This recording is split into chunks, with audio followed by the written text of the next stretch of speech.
if you remember the housing boom years, credit was booming, sales were booming, prices were booming, housing starts, completion, everything from 2002 to 2005. And then we had the big collapse. If you can see 7.26 million existing home sales, a peak in 2005.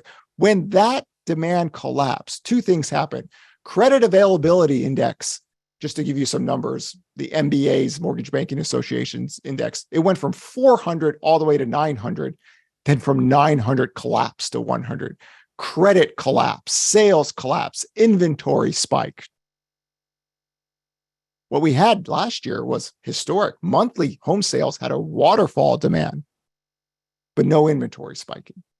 So if you want to understand or explain to people why are home prices up still year over year, month after month, demand collapsed, but inventory didn't increase. Why? Because homeowners are doing well.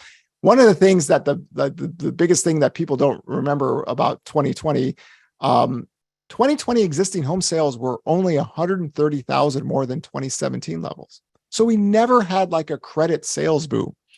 So we didn't have this over leveraged housing cycle. So sales can fall, but it doesn't necessarily mean home prices are going to crash. And hopefully by now, everyone's actually seen this data to realize there is a major difference with the housing cycle, and it all revolves about homeowners are doing well. We'll have some more charts later on that, but there's a big difference between this cycle, the previous expansion, and what we saw in the early part of the century. The next chart will be even a little bit more telling as well.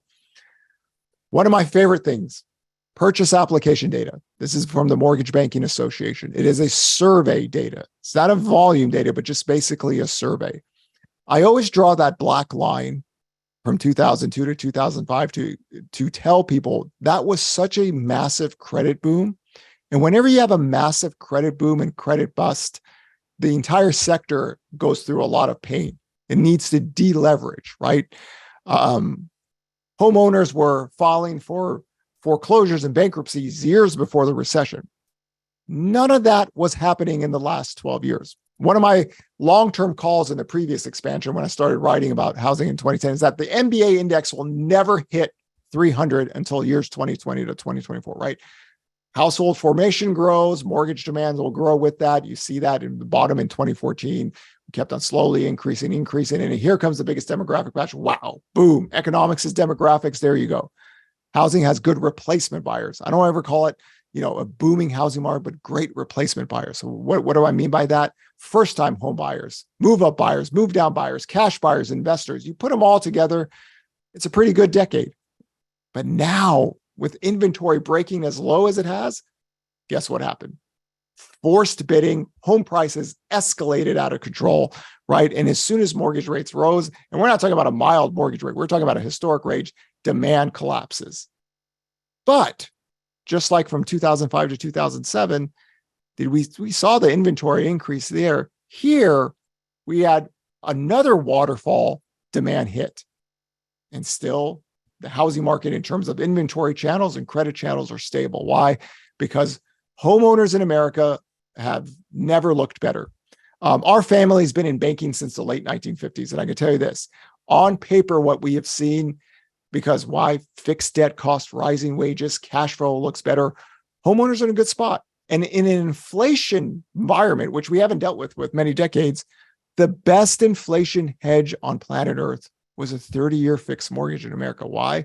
Because your wages go up more during an inflationary period, right? To compensate for the cost of living. But that mortgage payment, that debt cost stays the same. So now you can see that we were already below 2008 levels in this index, and yet we are easily 1 to 1.5 million away on active listings from anything being normal. That's why that one chart in the early is very important. And you could see the stability in the inventory channel, even with a demand collapse. So this chart gives you an idea of what we had back then, what we were having going up to years 2020 to 2024. And yes, we had the biggest collapse in sales, and still the housing market is functioning in a stable environment. It's really mortgage rate and prices that impact demand here.